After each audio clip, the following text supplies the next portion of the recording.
안녕하세요. 조윤 목사입니다. 2021년 새해를 여러분은 어떻게 시작하십니까?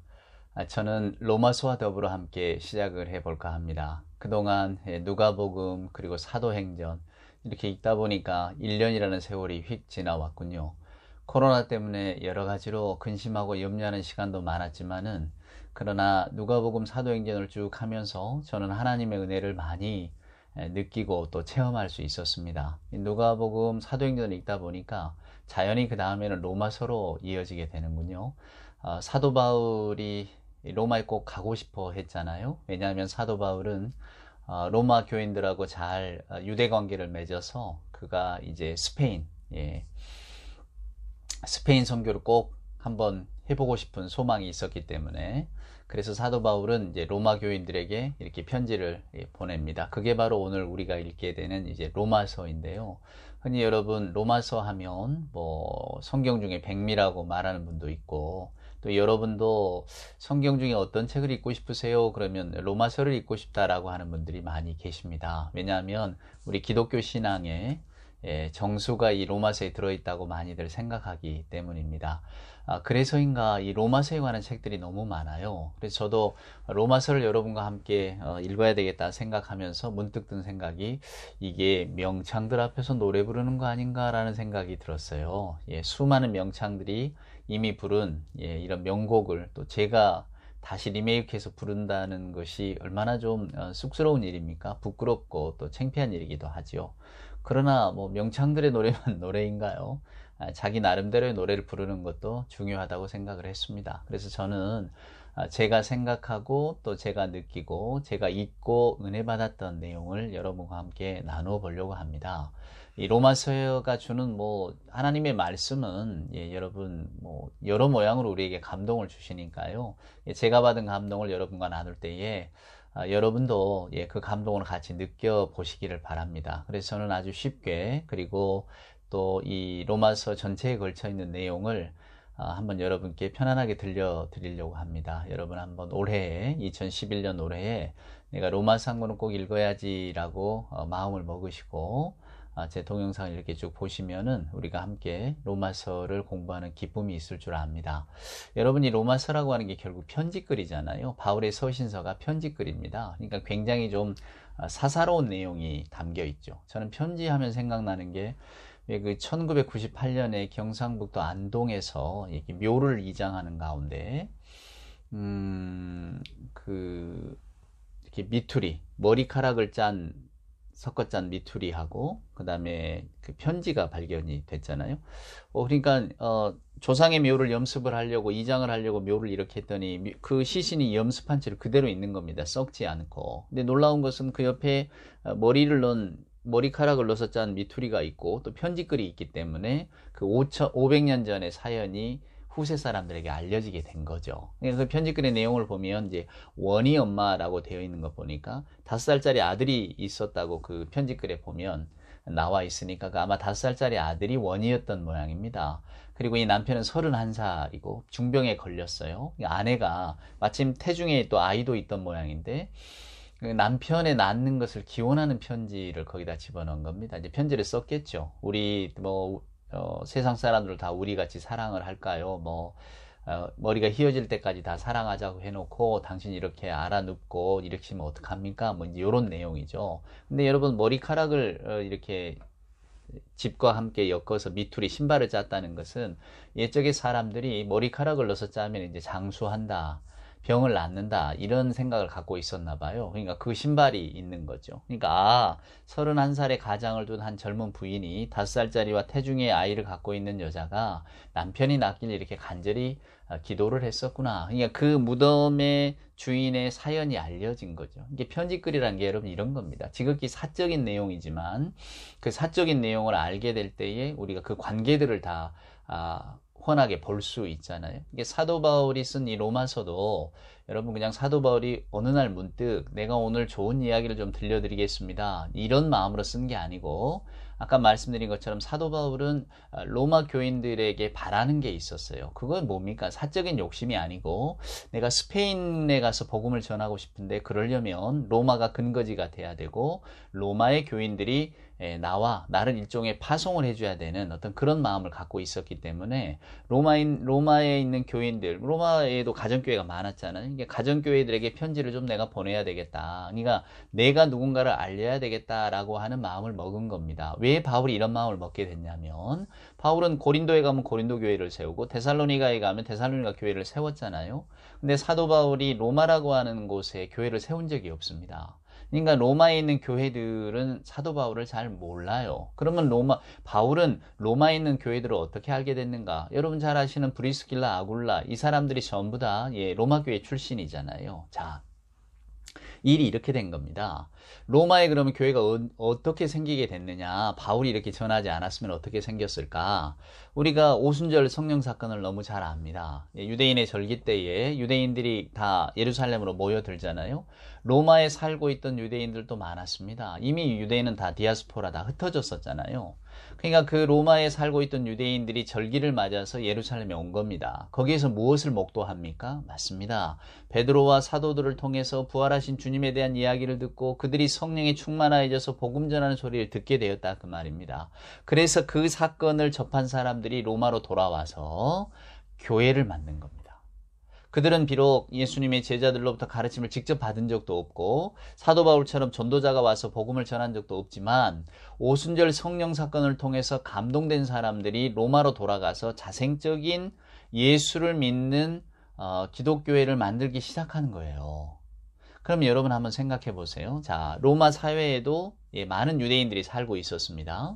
근데 어느 날 문득 이렇게 성지순례를 다녀온, 우리의 절기를 맞아서 예루살렘에 갔다 온 일단의 사람들이 자기들은 알지도 못하는 예수라고 하는 분을 믿겠다라고 하는 겁니다. 유대인들은 여러분 가면 성인 남자 10명이 있으면 무조건 회당을 만들기 때문에, 그때 당시 로마에도 회당들, 지금 우리가 바라보는 어떤 교회 형태의 어떤 회당들이 많이 있었을 겁니다. 근데 예루살렘에 다녀온 일단의 사람들이 예수라고 하는 사람의 이름을 가지고 또 다른 회당으로 모이기 시작하니까 그 당시 로마에 살고 있던 유대인들이 불편해지지 않겠습니까? 우리는 예수라고 하는 사람을 알지도 못하고, 더군다나 예수가 메시아라는데, 여러분 아시겠지만은 유대인들 생각에는 메시아 대망 사상이 있습니다. 그리고 메시아가 오면 세상이 바뀌어야 돼요. 우리가 이사야서를 보면 사자들이 어린 양과 뛰놀고 독사굴에 어린아이가 손놓고 장난쳐도 물지 않는, 다윗이 늘 로망하는 것처럼 푸른 초장 쉴만한 물가, 이게 이스라엘 사람들이 생각하는 메시아의 세계거든요. 메시아가 오시면 이런 세상, 그러니까 지금 살아가고 있는 현실의 질서가 완전히 전복되어지고, 물론 그 중심에는 이스라엘이 있죠. 새로운 하나님의 세계가 열려야 맞습니다. 근데 메시아가 왔는데 우리들의 세계는 그대로잖아요. 그러니까 유대인들은 예수를 메시아라고 인정하지 못하는 겁니다. 근데 일단의 유대인들, 즉 예루살렘에 갔다 돌아온 유대인들이 예수를 메시아라고 이야기를 하니까 도대체가 믿을 수가 없는 거죠. 그래서 어떤 일이 일어납니까? 자기들끼리 이제 다투는 일들이 일어납니다. 자, 로마 황제, 그때 당시 로마 황제가 클라우디우스인데, 이 클라우디우스가 볼 때에는 불편한 거예요.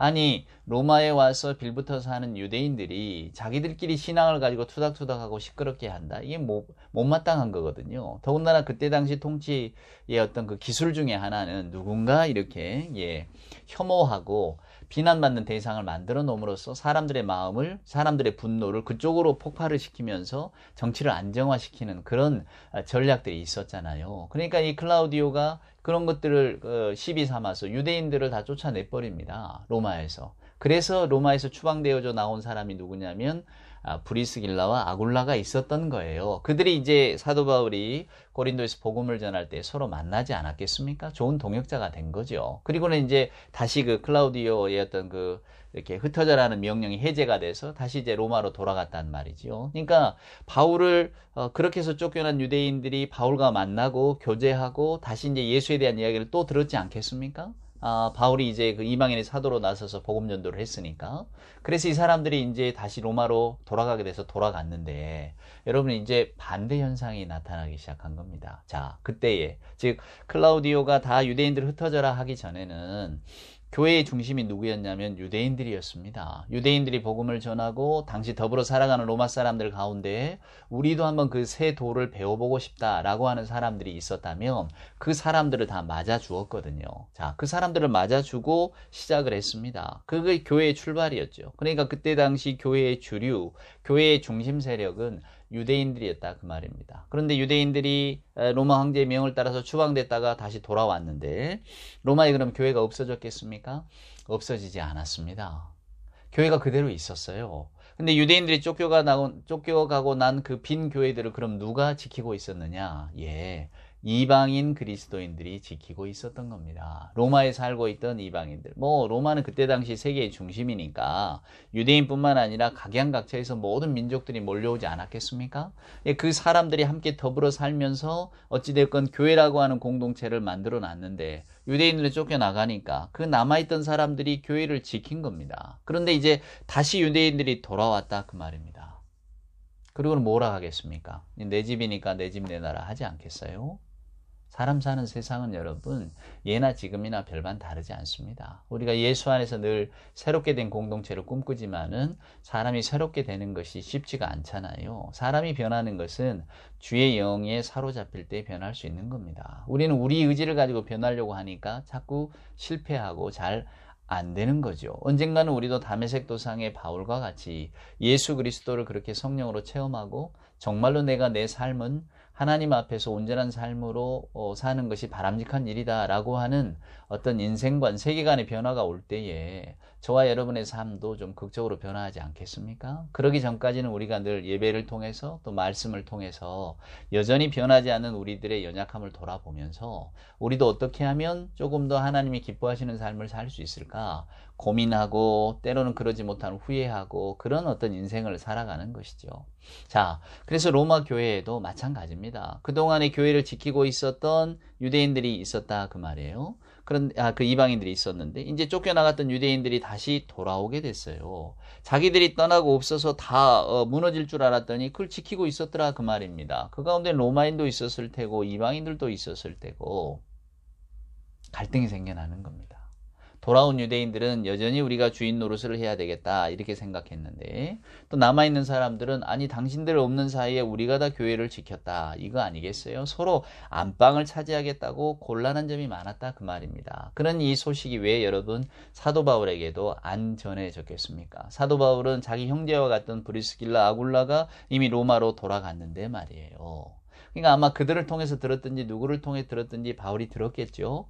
그래서 마침 바울도 소망을 갖고 있었잖아요. 나는 이제 스페인 전도로 가야 되는데 그러려면 로마가 기착지가 되어야 된다. 그래서 나를 로마 교인들에게 알려야 되는데 마침 잘 됐구나. 마침 로마 교회에 이런 일이 있었다고 하니 내가 그동안 여기 이방인의 사도로 잘 알려진 내가 로마 교인들에게 안부 겸 나를 소개하는 것일 겸 그리고 기독교 신앙은 무엇인가를 분명하게 전할 것일 겸 해서 내가 편지를 좀 써야 되겠다라고 쓴 겁니다. 그래서 여러분 그 로마서 16장 마지막에 보면 베베라고 하는 한 여자를 추천하는데 이분이 겐그레아 출신이에요. 고린도 근처입니다. 그래서 아마 바울이 이분과 또 몇배 에라스도니 이런 가이온 이런 사람도 더불어서 다 같이 문안한다고 했으니까 아마 이 사람들이 다 바울의 편지를 가지고 로마로 갔을 텐데 이분들의 주로 근거지가 고린도이기 때문에 사도 바울이 이것을 고린도에 머물러 있을 때에 로마의 교회를 향해서 쓴 거구나 라고 하는 것을 이제 후대의 학자들이 연구를 통해서 짐작을 해내는 겁니다. 정확하게는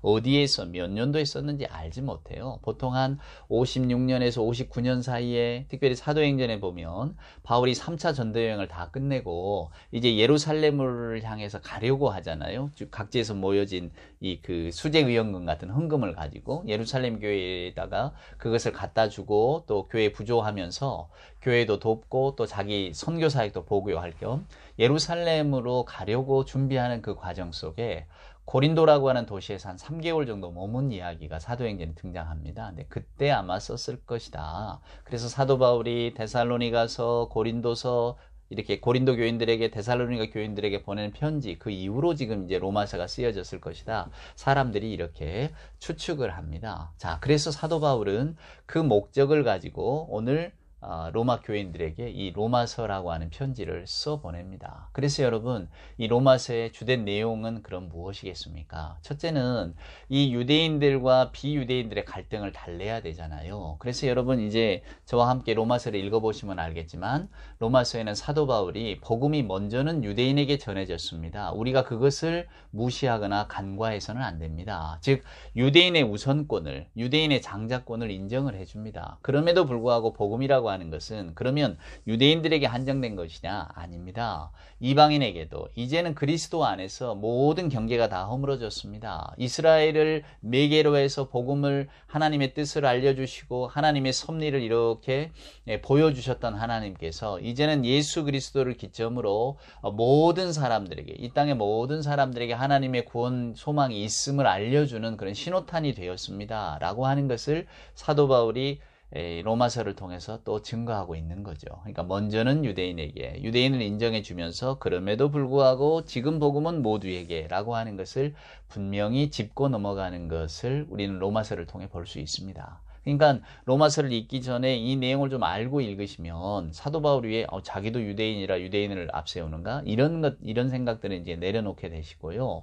그 다음에 이제 로마서 13장 같은 경우에 로마하고 관계에 대한 이야기도 씁니다. 우리가 흔히 뭐 위에 있는 권세자들에게 라고 할 때에 우리도 독재 시대를 겪었기 때문에 많은 크리스찬들이 이 본문을 가지고 또 고민하기도 했거든요. 근데 고민할 필요가 없어요. 왜냐하면 이것은 그때 당시 정황에 맞추어서 사도 바울이 로마 교인들에게 주는 권면이었으니까. 그러면 그 권면은 뭐겠습니까? 세상에 있는 통치 질서, 그리고 지금 유대인들이 살고 있는 환경이 여러분 있잖아요. 로마의 아래 살잖아요. 근데 바울의 생각에는 복음이 우선입니다. 그러니까 복음 전도에 방해가 되는 어떤 것도 하지 마십시오 라고 하는 겁니다. 그게 무슨 이야기입니까? 복음을 전하기 위해서 우리가 예를 쓸 때에 특별히 국가하고 뭐 로마하고 이렇게 대립하고 또 뭐 이렇게 드러내게 이렇게 무슨 반정부 활동을 한다거나 이럴 거는 없다라고 하는 것을 그때 정황에 맞춰서 이렇게 우리에게 건네 주었기 때문에 여러분과 제가 성경을 읽을 때 우리는 이런 오류를 범합니다.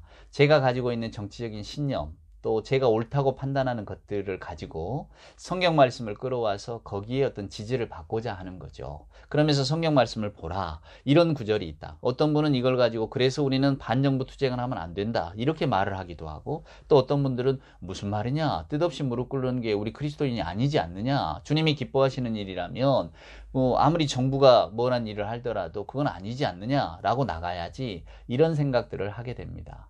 사랑하는 여러분, 우리는 우리가 가지고 있는 정치의 지향점이 있고 또 저와 여러분이 옳다고 판단되는 어떤 사안이 있습니다. 똑같은 문제를 가지고도 서로 다른 측면에서 보기도 하죠. 가정 내에서 부모 자식 간에도 서로 문제를 가지고 달리 보는 경향이 없잖아 있지 않습니까? 그래서 우리가 흔히들 뭐 선거철이 되고 투표할 때가 되면 뭐 가족들 간에도 그런 이야기는 하지 맙시다. 왜? 정치적인 견해는 다르니까요. 이게 제가 말씀드리고 싶은 거는 말씀을 말씀대로 보아야지 이 말씀을 가지고 이 말씀에서 내게 유리한 내 정치적인 목적을 어떤 걸 이렇게 달성하려고 끌어오지는 마시라는 겁니다. 그러니까 오늘 사도 바울이 쓴 편지의 내용, 그 배경을 알고 보면 여러분 이제 로마서가 이렇게 잘 들어오게 됩니다. 아, 이 편지글은 사사로운 것이구나. 그리고 이 편지글을 사도 바울이 로마 교인들에게 써 보낼 때는 이런 의도가 있었구나 라고 하는 것을 기억하시면 됩니다. 그래서 여러분 로마서가 지금 우리들에게 신학의 보고, 신학의 보물창고라고 알려진 것은 바로 사도 바울이 자기가 가지고 있는 신앙의 내용을 로마에 있는 교인들에게 세세하게 설명했기 때문입니다. 그래서 여기가 은혜의 복음이 나오는 것이고 이신칭이라고 하는 놀라운 어떤 신학적인 선언도 여기에서 우리가 찾아볼 수가 있는 거죠. 그러니까 우리가 이 로마서를 이렇게 읽을 때에 이런 근본적인 배경을 가지고 로마서를 들여다보면 로마서가 더 잘 분명히 보이게 될 것입니다. 어려운 로마서 쉽게 말씀드리겠다고 저는 천명을 했습니다. 과연 제가 상상하는 대로 쉽게 전달이 될지 그건 잘 모르겠습니다만은 이제 여러분 앞으로 로마서를 읽어가면서 로마서에 들어있는 내용들을 꼭 우리들의 신앙의 내용으로 받아들인다면 저나 여러분의 신앙에 큰 유익이 있을 줄로 저는 믿어 의심치 않습니다. 그러면 로마서 1장 1절에 있는 내용부터 다음 시간에 한번 찬찬히 살펴보도록 하겠습니다. 고맙습니다.